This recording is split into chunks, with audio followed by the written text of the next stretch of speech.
जी हैं छतरौली वाले, उनको दे सकते हैं अपना दान। भंडारे के लिए भी दीजिए, आश्रम के लिए भी दीजिए। मुझे एक बात याद आ गई, हो सकता है आपको भी कुछ अच्छी लगे। सम्यक संबुद्ध तथागत भगवान बुद्ध जब ताड़ वन में ठहरे हुए थे 1250 भिक्षुओं के साथ में, राजा बिंबिसार को पता लगा तो वो उनके दर्शनार्थ वहां पहुंचे और अपने राजमहलों में उनको भोजन का निमंत्रण दिया। बुद्ध ने निमंत्रण स्वीकार किया। तथागत जब वहां पहुंचते हैं राजमहलों में, तो राजा बिंबिसार ने उनके स्वागत में दिल खोल के मेहनत करी थी। शहर की कोई सड़कें ऐसी नहीं थी जिस पर पुष्प वर्षा ना हो और दीप प्रज्वलित ना किए गए हों, और उस सजावट के लिए 8 दिन का समय लगा था। बुद्ध पहुंचते हैं, सभी भिक्षुओं का सम्मान होता है, भोजन होता है। उसके बाद राजा बिंबिसार तथागत बुद्ध के सामने निवेदन करता है हाथ जोड़ करके, भगवान मैं कुछ संघ के लिए दान देना चाहता हूं। बुद्ध मुस्कुराए और राजा बिंबिसार की ओर क्या दान है उस दृष्टि से देखने लगे। ये जीवन में पहला अवसर था जब बुद्ध को किसी राजा द्वारा दान दिए जाने की बात थी। तो राजा बिंबिसार ने कहा, जो मगध के राजा थे, कि मेरा यहाँ से 2 किलोमीटर दूर उत्तर दिशा में बेलूवन है। बेलूवन बांसों का वन, वो मैं संघ के लिए दान देना चाहता हूं। बुद्ध ने स्वीकार किया। राजा स्वर्ण पात्र में जल लेकर के आता है और उस जल को बुद्ध के हाथों में छोड़ते हैं और कहते हैं कि जितना जितना जल मैं आपके हाथों पे छोड़ता जाऊंगा, ये बेलूवन मेरे अधिकार से निकल करके आपके अधिकार में होता जाएगा। बंधुजनों, जानते हो उस बेलूवन का क्षेत्रफल कितना था?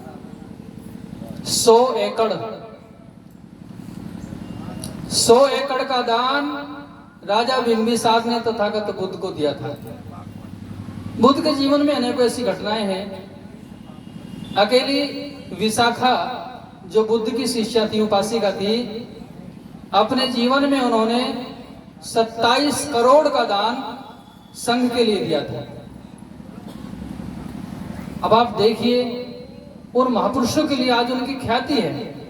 उस दान से उन्होंने बुद्ध विहार बनवाए, चैत्य बनवाए और भिक्षुओं के लिए, संघ के लिए, सन्यासियों के लिए, साधुओं के लिए, सुविधाएं के लिए उन्होंने सब कुछ किया।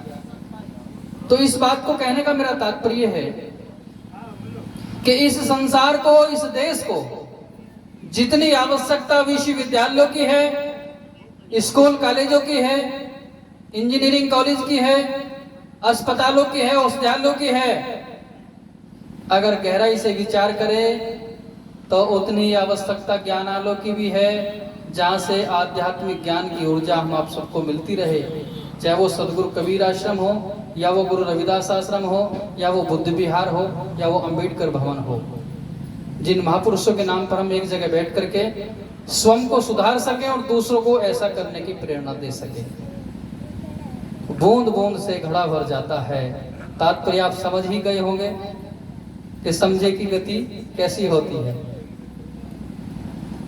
तो जीवन को ऐसा जिए जो दूसरे के लिए प्रेरणा बने। अब मेरा निवेदन है, साहब जी का बहुत बहुत धन्यवाद, बहुत सुंदर शब्दों में प्रेम पर प्रकाश डाला कि जीवन में अगर प्रेम नहीं है तो जीवन नीरस है। सब्जी में अगर नमक ना हो तो बोलो स्वाद आएगा क्या? सारी चीजें डालो, केवल नमक मत डालिए। और मुझे बता दीजिए, आप स्वाद पाएंगे। प्रेम का मतलब होता है समर्पण, प्रेम का मतलब होता है देना ही देना, वहां पाने की कामना नहीं होती। तो बहुत बहुत धन्यवाद। फिल्मी दुनिया वालों ने कहा है अगर तुम मिल जाओ तो क्या करेंगे, जमाना छोड़ देंगे हम।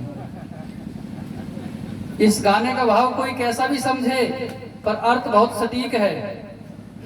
अगर ये सदगुरु कबीर की विचारधारा का ज्ञान हमारे जीवन में हमें प्राप्त हो जाए तो ये जमाना तो जमाना सब कुछ छूट जाएगा।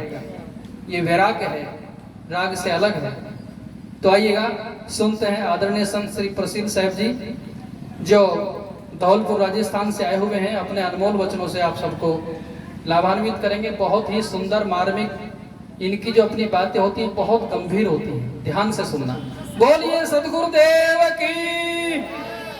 और इनके बाद में संत श्री राम जी साहेब हैं जो आगरा से, वो तैयार रहेंगे।